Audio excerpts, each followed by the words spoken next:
Hoy, Amira. Baka ito na yung sagot sa kahirapan natin. Pag gumawa ka ng gamot gawa tong mutya, instant galing yan sa mga sugat. Parang yung nangyari dyan sa sugat mo. Mas instant yaman din to para sa atin. Tsaka, baka madami pang benefits tong halaman na to. Tignan mo si Doc Franco. Baka malampasan mo pa yun. Ito, tignan mo. Tignan mo. Alam niyo ba na ang sobra-sobra at madalas na pag-ire ay maaaring maging dahilan ng luslos? Oh, baka pagtawanan niyo ako dyan ha, pero totoo yan. Kaya nga, dinevelop ko ang Nexcelsium All-in-One Drops natin.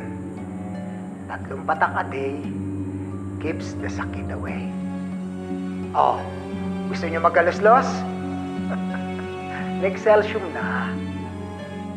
Pag sinearch mo online, ang dami mong mababasa tungkol dyan kay Doc Frank Potera. Dati, galing daw siya sa hirap, tapos tingnan mo, bilyonaryo na ngayon, no?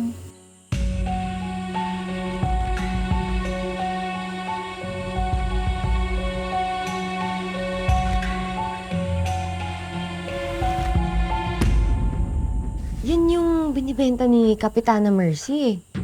Sabi ni Ate Becca, hindi naman daw effective yan. Ha? Ano hindi effective? Tingnan mo, ang dami nga bumibili. Tsaka, bakit ang dami nagsasabing maganda tungkol dyan? Tignan mo. Madalas sumakit ang ulo ko noon. Akala ko tuloy, meron na akong tumor. Pero nung ginamit ko ang Nexcelsium All-in-One Drops ni Doc Franco, gumaan na yung pakiramdam ko. Hindi ako halos nakalabas ng bahay. I was always weak. Wala akong energy.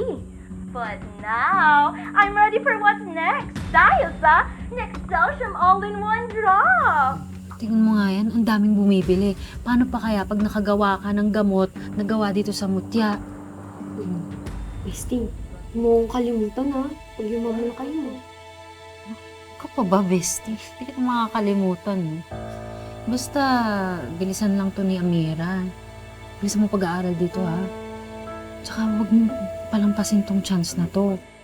Ito talaga yung sagot sa kahirapan natin. Alam mo kung buhay si nanay, sigurado ako, ito din ang sasabihin.